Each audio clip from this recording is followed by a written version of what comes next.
There's just so much. You're listening to a Mamma Mia podcast. Mamma Mia acknowledges the traditional owners of land and waters that this podcast is recorded on.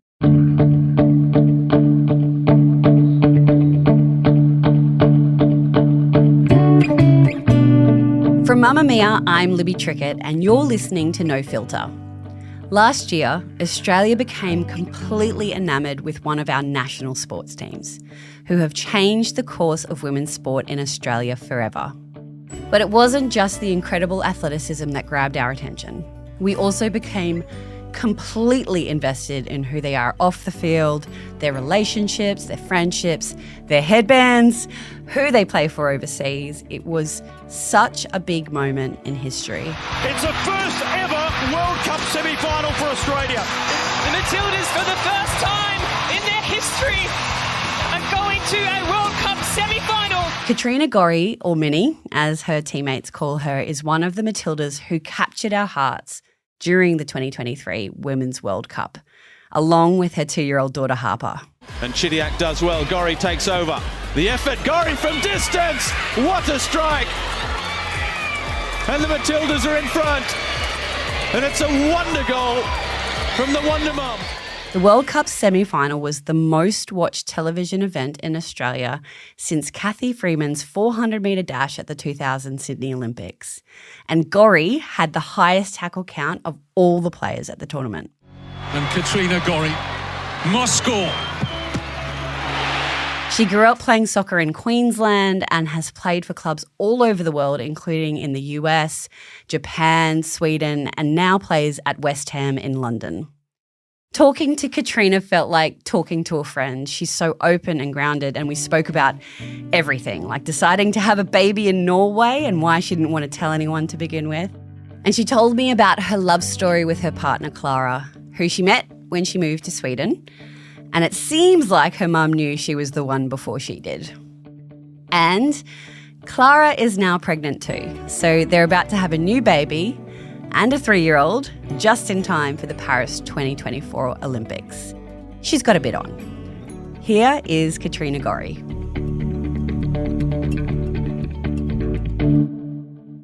So tell me, how is your rehab going? Tell me where you're at with all of that.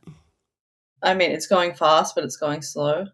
Yeah, anything on the fields is always slow, but the ankle is doing really well. To be honest, it feels normal.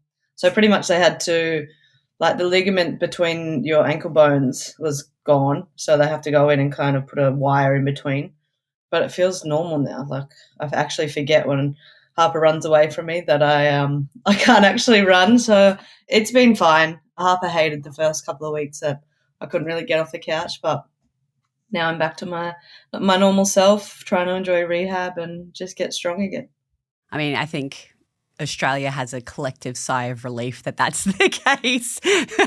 I think with all the injuries recently, it's been a tense time for us fans, that's for sure.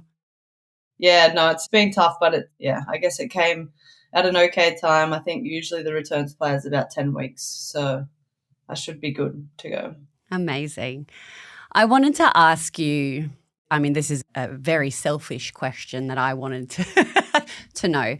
So what does it feel like to have been part of the World Cup last year and have this collective moment, not just with, the Matildas, obviously, everything that you've worked towards, the team and the effort and the energy and the training, everything that it took to get you all there.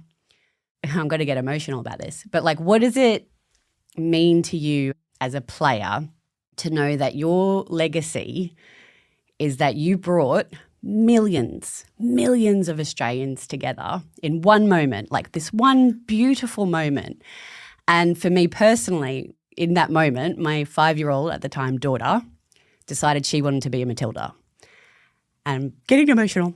But are you aware of the impact that as a team you have created this pathway for little girls? She's a little girl in Brisbane, just like you were. What does that mean to you to know that you've created a tangible pathway for other little girls just like you? Well, now you've got me emotional. Lucky I got tissues here. I knew this was going to happen. I'm sorry. No, I mean, when you put it like that, it's pretty incredible, I guess. As players, we just love playing football, and you realise the impact you're having, but I don't think we ever could have imagined that the World Cup was going to be like that at all. I mean, of course you wish and you dream, but, you know, football in Australia has never really had that sort of support. We didn't really know what the World Cup was even going to look like in Australia, to be honest.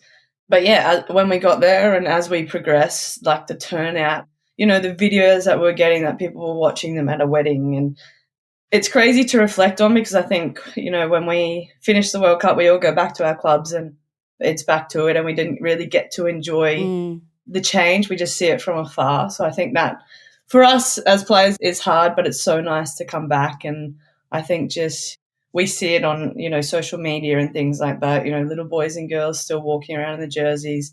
The few times that I have come back from Australia, you know, people are still talking about the games. And I think as a player, it's still probably hard to reflect on what actually happened. And I don't think we'll kind of be able to do that until we hang up the boots and really get to sit back with our family and really get to see the changes in football. And sorry. No, you're making me cry as well. Yeah, I guess see the changes in football, but also, you know, letting our kids get to grow up in a place like that. I think that, I mean, now that I have Harper, that for me is the best thing in the world. So, I mean, I'm both in complete awe of you and also slightly annoyed because I was never into soccer at all. And now my little girl is obsessed. So I'm going to have to learn everything about soccer and football and all of these pathways. And it's beautiful. But what I have loved the most is seeing that at her little club in Brisbane, they have a full girls team in the under sevens. And I know that until you were, about the age of 14, that you had to play with the boys. Yeah. That's remarkable. Yeah, I mean, it's just incredible because, you know, when we go back to Australia and we do little community visits or, you know, go visit our old club and you get to see, you know, where it's come from and where it is now, and there's so many women's teams and girls teams, I think it's so cool that it's just changed. I mean, it's changed quickly, but, yeah, it should never have really been that way. But, yeah, even speaking to my mum, when I asked her if I could play football, she said no, like girls don't play football. So I had to play netball and I just booted the balls around, and eventually she did put me into football and she wouldn't have seen it any other way now. But it's just, yeah, it's crazy that we kind of had to have those conversations and really push, you know, for girls to be able to play football and have teams, and it's pretty cool to see how it's changed now. I mean, your performance at the World Cup was remarkable, right? Like I think it was like you had the most tackles. I'm still learning all this terminology, and I apologise if I get it wrong. But you had like the biggest mileage. You play in the midfield, which according to my husband does lots of the running and controlling the ball. How do you prepare your body to go through what it has to go through over something like the World Cup or something like the Olympics? Yeah, I mean, I guess for every player it's a little bit different, but, yeah, we rely so much on our club environment to really push us, and I think it's also a mentality thing. You know, every time you got on the pitch, it's about pushing yourself, of course. In football, you train every day, but, you know, in some training sessions you could definitely hide or just not decide to make that run or things like that. And I just tried to have the mentality of, you know, I'll run wherever I can and I'll push myself hard in the games. If we're winning or if we're losing, it doesn't matter. I'm going to take the run and know that in the long run it's going to help me at the World Cup. So, yeah, that's what I always tried to do, and I think I felt awesome at the World Cup. I feel like I could have run forever, and, yeah, even in the last game I still felt like I had energy to give. And I think coming back after having Harper, I've never felt so good in my life. I mean, this is the first injury that I've had, so that's been tough, but I think, yeah, I felt so good. I watched your amazing Australian story from earlier this year. There was a time that she felt that she lost that love for the game. She didn't have that same fire inside her. You are fantastic. But it was like 3 years of, you know, didn't really want to get up out of bed, didn't want to go to training. I was like, nah, you know what, I'm done with this. I just spiraled into a really hard and dark place. You have mentioned that since having Harper, you've been able to reignite that kind of kid-like joy and passion for your football, and the fact that you felt better post-baby. I would love to understand that more, because I think so many women go through pregnancy and go through that postpartum journey, and there's lots of body image challenges that we have, the pressure to bounce back, or, you know, our own expectations about what our body looks like. But you've actually spoken very openly about how you respect your body so much more since having Harper. Can you tell me a bit more about that? Yeah, for sure. I mean, for me, for quite a few years, I had some real body image issues. I had an eating disorder, and I mean, I wasn't really enjoying football either at the time. It was just, you know, it was all I knew, and it was just something that I did. Yeah, I didn't love it. I kind of resented it because I spent so much time away from my family, and I was finding it really hard. And yeah, as soon as I got pregnant, I mean, I always was so fascinated with pregnancy. I think it's the coolest thing in the world. And pretty much as soon as I got pregnant, I just had this new love and respect for my body. I mean, I put on 25 kilos, which for me, I'm 153 centimeters. So I was just like a walking bowling ball pretty much. But I loved it. I just thought it was the coolest thing. I had no pressure on myself. I didn't think, I need to eat good, or I ate hot chips every day. Amazing. For 9 months. It was the best thing in my life. But yeah, I guess going through the birthing experience, holding Harper in my arms for the first time, those sorts of things just changed what I thought of my body and how much I respected it. And I had no pressure on myself to get back to football. You know, I wanted to be a mum, and I was happy doing that. And it wasn't a thought until I held her and I was like, you know what, maybe we can get to the World Cup together, because I knew I had 2 years to get back. And pretty much from then I didn't do too much exercise. When I started running, I was like, I feel amazing. And from then I started to fall more and more in love with the football. And when I came off the field, I got to hold Harper, and I just felt like it was the best thing in the world. It still is. Yeah. And you can see that. You can see that in the way that you play, and you can see that in the connection that you have, obviously, with your daughter. And what is it like to have to move away from home to kind of explore the thing that you're passionate about and that you love? Yeah, I mean, it always sounds cool being a footballer and, you know, living in different countries. But I think for me, you know, I have 4 siblings, and then I have a step and a half brother. I'm really close with my family. I've always, you know, spent every day with them pretty much. So for me, it was really hard. The first couple of months were okay, but, you know, throwing some time difference there, and, you know, everyone's got their own life. It's just really hard to be away for big events, you know, when things are going wrong in the family. I feel like I'm a bit of the glue to the family, and trying to navigate that while you're overseas trying to play football. I mean, it just got really hard for me. And, you know, it still is, especially having Harper, and she still speaks about all my family every day. And, yeah, so it's hard, but, you know, they've always been so supportive of me. And even when I told my mum that I was pregnant, they both said, what about your football? You know, that was the first thing on their mind. And, how did this even happen? And, you know, my mum's never even seen a pregnancy test. So when I gave her that, she was like, what shocked. Is this? Yeah. So, and we never even discussed how it was going to work. I mean, I didn't even think about how the national team would work or anything like that. But as soon as I got the call to get back in the team, Mum was like, okay, where are we going? And I was kind of like, what do you mean? She was like, well, I'm going to be there to look after Harper. So it was never really a conversation. And, you know, she's now been on every camp. She thinks that she's now Matilda. I love that. Yeah, it's the best thing in the world, you know, to be able to share it with Harper, but now to be able to share it with my mum. It's the coolest thing in the world. And, yeah, I'm just so grateful that they've always been really supportive and understanding. And she came over here for 10 days to look after me while I did my ankle. So she's definitely incredible. I don't know how she finds all the time, 5 kids, 1 million grandkids. She always finds the time to make us feel loved. And, yeah, it's pretty incredible. It's a really beautiful family that you guys have. And, again, you can sense that kind of love and connection that you have.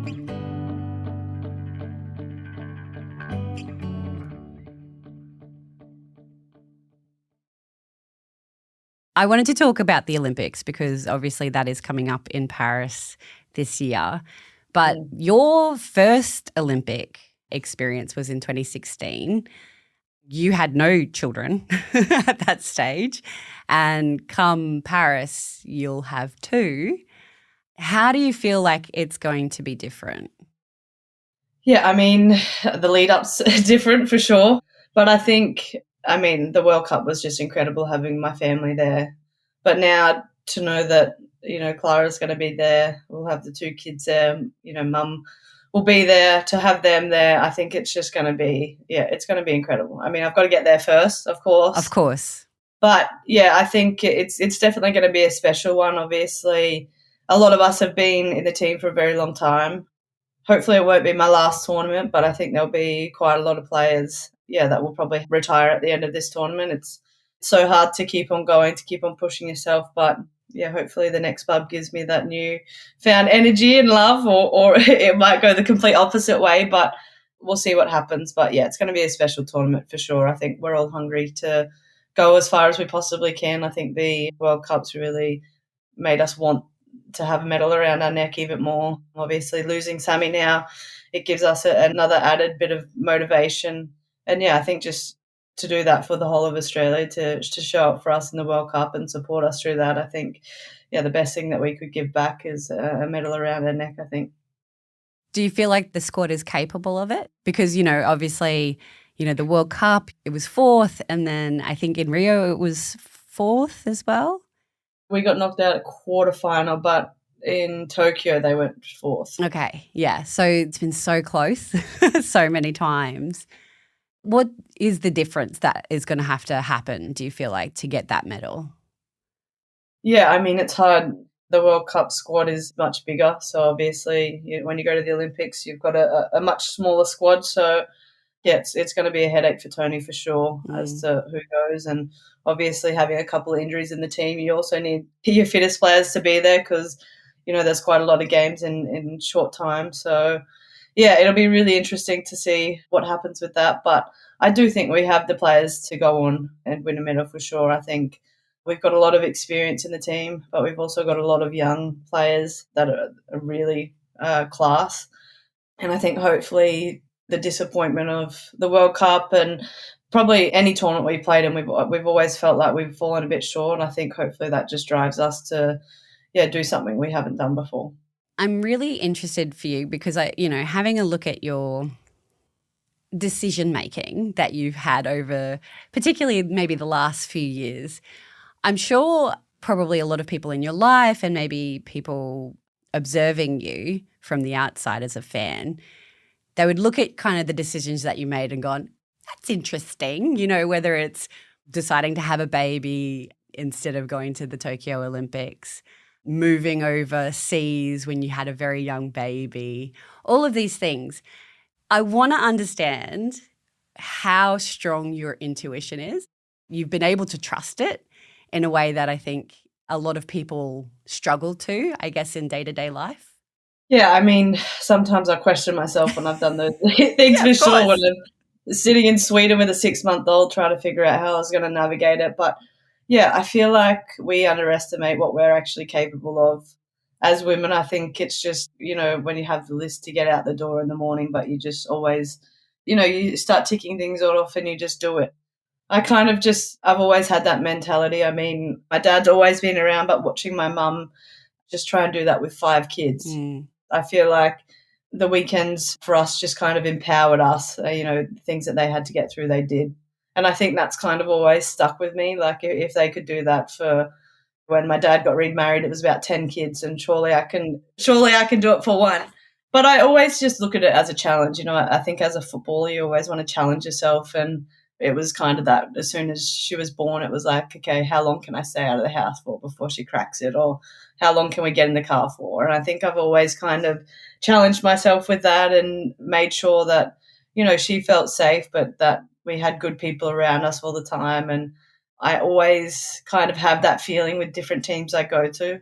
And when I went to Sweden, I had that straight away. Like I had a lot of teammates, mainly Clara, to be honest, reaching out, trying to find me an apartment, cars, making sure I had everything I need. Obviously, being Australian, we have no warm clothes. So yeah, of course. yeah, when we landed, it was, just snow everywhere, and Harper was in the biggest coat I could find in Australia. But so, just different things like that. Like, we definitely landed at a really good team in Sweden. I had that same feeling with West Ham, and it's definitely, I've just backed that. And, I think I've done pretty well at the moment. Yeah, absolutely. And you can see that, right? Like you can see how each decision, even though it probably seems left of field to everybody else, has just been the right next step for you. I love that idea because I think so often we get caught in this idea of having to do what we think everyone else would expect us to do, like, going to the Tokyo Olympics or staying in Australia rather than moving overseas. And I'm interested to understand how you have learnt to trust that. I mean, I think probably as a teenager, I didn't really have a very good intuition. Like, I didn't hang around the right people, or my dating life wasn't always that great. And my mum knew straight away, like as soon as someone walked in the door, she's like, no. And I was like, how do you know? Or like, if I was being naughty and going underage clubbing, mum would message me and be like, are you about to do something you shouldn't be? And like, I'd be like, how does she know? Does she have a tracker on me? Or so I probably learned it from her, I guess. And I think when I was in Norway and I wasn't really loving football, I did a lot of like reflection, and I had a life coach, and I really dug deep on like my childhood, just different things. And I think that really grew me a lot and really made me understand where I came from, what I've struggled with, and, how to really be okay with, the things that I went through as a kid, as a teenager, through football, and really just like love myself, love what I'm doing with my life, and really trust myself in the decisions I made, because I don't think for a long time I probably didn't do that. And I think I just started enjoying my own company, doing what I felt was right in the time, and just really backing that. Do you feel like through that process of kind of unpacking your experiences and, challenges and things that were hard throughout your childhood, do you feel like that led you to walking into an IVF clinic in Norway to completely change the course of your life? Yeah, probably. I mean, I could not stop thinking about it. Honestly, I wouldn't sleep. Yeah, I was thinking about names. I couldn't get it out of my mind at all. And I just thought, like, what am I waiting for here? And, I wasn't due for my period at all, but literally the day I walked in, I got it. And I was just like, this is weird. I'm going to trust it. I didn't tell anyone because I didn't want anyone to try and talk me out of it or make me even think about, what if this could happen or what if that could happen? Like, I felt like in that moment, that's exactly what I wanted. And a sign actually when I was sitting in the room was like, this is exactly where you need to be. And I kind of always now reflect on that, this is where I need to be. And when we went back over there with Clara, we sat in a cafe and the sign was there. Shut up. Yeah. So we're sitting, I've got the photo, we're sitting in the cafe, and we look over and it said, this is exactly where you need to be. And I was like, okay, yeah, this is it. Yeah, it's crazy how it's happened, but it's been incredible. And yeah. It's just that's actual magic. I got goosebumps hearing that. And it's those little signs, right? Like that you start to trust and you notice and you go, is that a thing? I don't know if that's a thing, but it feels right. Yeah, for sure. And it was weird because when we went back to Norway, before I left, I bought this dummy holder for if I was pregnant. And so I said to Clara, I was like, I want to go back to this shop and I want to buy the dummy holder. And there was only one left in that color, the same color that Harper had, and we bought a little bunny too. And I was like, okay, this is just now I feel like this is what was meant to happen. Wow. And yeah, then we took a pregnancy test a couple of days later and she was pregnant. Can you tell me about your incredible, it's a beautiful love story between you and Clara, because as you started to mention, she was one of the first people who was helping you adjust, acclimatize to your new life in Sweden. Tell me all about that. Yeah, when I went over to Sweden with a 6-month-old, love for me was, just not even something I wanted to think about. We were so content just being me and Harper. I never wanted to get married. I don't know, I think I'd kind of just pushed away, love or being in a relationship. I just wanted to fully focus on Harper. And yeah, we were just hanging out all the time. I was oblivious to it, to be honest. I just thought she wanted to be my friend. I think Mum had come over in May and said to me, "Is there something going on with you and Clara?" And I was like, "No, what do you mean? Like, we're just friends." And she was like, "Oh, okay, well, I think she's into you." And I was like, "No, she's not. Like, definitely not." Mother's intuition. Literally. And then I think maybe a month later she messaged me. She's like, "What are you doing?" I was like, "I'm about to go on a date with Clara." She was like, "I told you. I knew something. Why didn't you tell me?" I was like, "Because I didn't think that there was anything." So then, yeah, we just started hanging out. And obviously I got to see her with Harper before that. So I kind of knew that how she was with her. And there was just something different about her. Like I'd never trusted anyone like that before. I just felt like this just intense love that I'd never even thought I was capable of.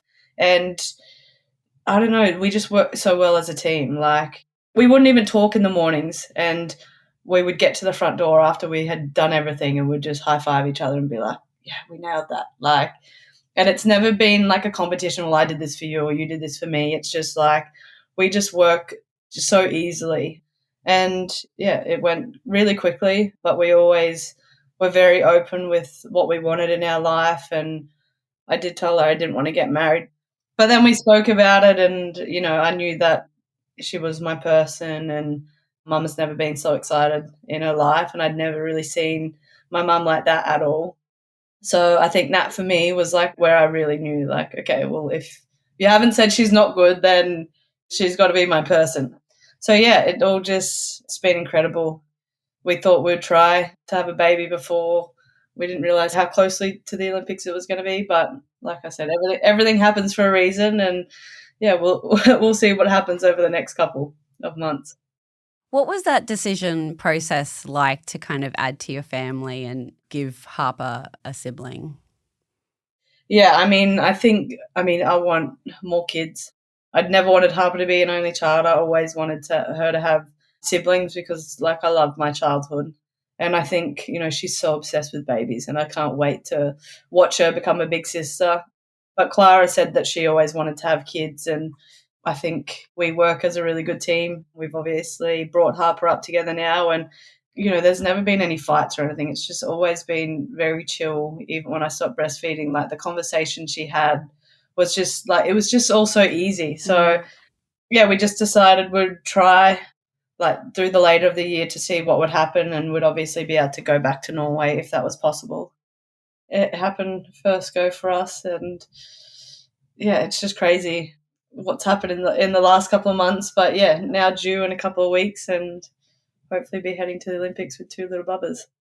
So obviously you are far away from your family, but you're part of a team now that has, other Aussies in it. I know Mackenzie Arnold, the incredible goalkeeper, plays with you in West Ham.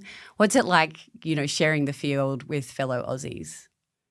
Yeah, it's so nice. We obviously have quite a lot of them over here now. Having Macca in the team, it makes it feel like home a little bit more. Yeah, especially having Harper, just knowing that you have that support if you need it. We obviously catch up with Charlie and Kyra quite often, which is really nice. I think, Charlie is like home for Harper. She was in Sweden with us for such a long time. So, yeah, it's just so nice for Harper to also have those people there. And I guess, every time you play a teammate, you get to, have a bit of banter with them and, just talk about home a little bit more. So I think, yeah, it's so nice to have so many of them over here. And, yeah, we're trying to take over all the teams as much as we can at the moment.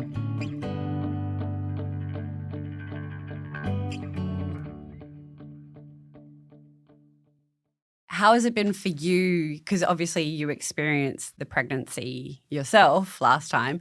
How has it been seeing the person that you love go through pregnancy and experience that and watching it from the outside in? Because I can't remember seeing anyone super, super close to me being pregnant. So what's that been like for you? Yeah, it's definitely been different.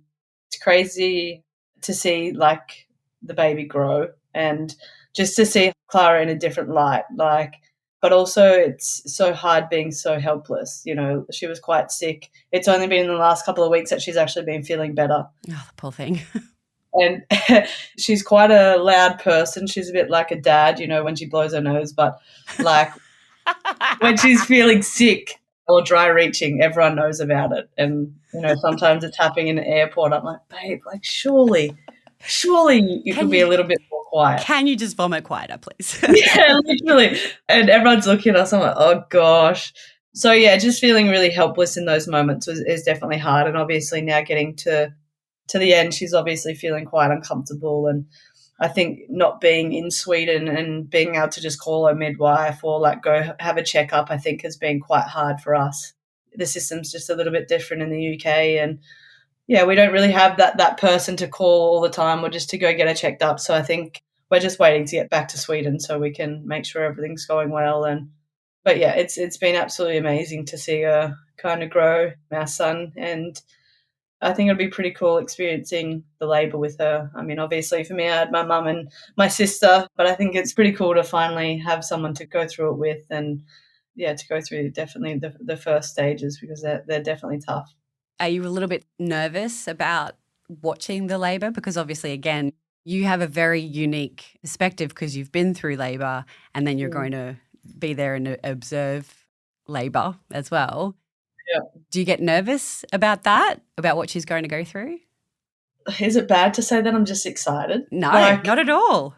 Of course, like I'm nervous because, anything can happen, but I'm just excited. I just think what she's kind of gone through in the last 8 months, she's just been an absolute warrior through. And I think to see her birth our son and to experience that with her, I think is going to be incredible. I feel like I'm going to be a good birth partner, but maybe I won't be.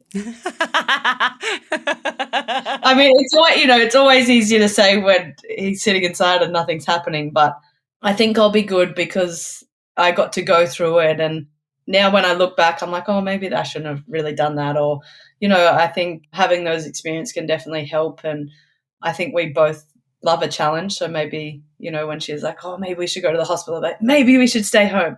Maybe it'll be interesting. Maybe we'll kill each other, but yeah, we'll get through it regardless. Anything's got to be better than my husband who was sending work emails while we're in the birthing room. So I haven't heard some great stories, but I think we're a good team. So yeah, it'll be interesting. It'll be beautiful, whatever happens. And, obviously a safe and healthy delivery. I want to understand, I want to know more about when do you find out who's in the squad? What sort of process is that like? Does Tony call up everyone and say you're in or you're out? I mean, it changes from coach to coach. Most Olympic squads are usually named a couple of weeks before we leave. I don't know if it's going to be different for this one. We're obviously home in June, so whether he tells people then. But I've had some really good conversations with him, so I guess there's obviously a few of us that are injured at the moment, so I guess he kind of needs to make decisions based on that. We always travel with an extra, I think, 3 or 4. So if it happened that, my injury didn't go to plan, then they can always just replace me. So, yeah, I think the next 4 weeks or so is going to be kind of the cutoff for a lot of us. Yeah, a bit nervous. Yeah, I can imagine. It must be a really tense thing because for me, coming from an individual athlete background and, not a team sport, it's not subjective, it's not judged. It's like you touch the wall and that's it. You're either first or second or PB or not. I find it would be really challenging to have that little bit of subjective nature to being a part of a team and, this person works well with that person. How do you find that dynamic within the Matildas or within your team in West Ham? Yeah, I mean, it is really nice being a team. You obviously can, lean on people when you need. They can push you when you need. I think for the national team, it's pretty special because a lot of us have been together for so long. But yeah, you definitely leading into a big tournament, it is so hard, and you feel for the players that just don't get there because, they've worked just as hard. See the disappointment of not getting in the team, but they've also been a part of the team. They've also been a part of the success. And I think that's something that you really need to remind them of because it's not just the players that play in the Olympics that have got us there. It's everyone else. Yeah. So I think that's something we just need to keep reminding each other of. And as as I'm sure there's going to be heartbreak in the team, that we've also got to pick each other up. And I think that's the best thing about being a part of a team is you're like a family. You pick them up when they're down and you help them along. And I think we've always done that in the national team. So, yeah, it's definitely going to be exciting in Olympics. But, yeah, it's definitely nice being in a team sport and being there for each other for sure. Do you feel like you've been able to pave the way for other women in football to have a family and then continue to play the sport that you love? Yeah, for sure. I've never heard of it being talked about so much, honestly, which I think is really cool. And a lot of players are now starting to do it. We've got another teammate in West End that's come back from her second. So I'm in the gym with her, and it's kind of nice just to kind of talk about our journeys together. But, yeah, it's now happening more and more, and clubs are starting to support and national teams are starting to support. And I think it's incredible. Like, I was lucky enough to be over in Utah when Amy Rodriguez, a US national team player, was there, and she had 2 kids and came back. And wow, I think to have players around that have done it and can really show that you can have that balance, that having the kids on the sideline is the best thing in the world. I think being able to show other players that, I think, is now inspiring more and more players to do it. And I think it's nice. It keeps players in the game longer, more babies around. What more could you ask for? I know, that's the best, sport and babies. Yeah. 2 things. I wanted to kind of, again, say thank you for being a part of that beautiful moment that we all got to share in last year. I will forever be grateful as a mother of 3 young girls that they have role models like you and the Matildas. I want to know what you hope Harper thinks of her mum in 20 years' time.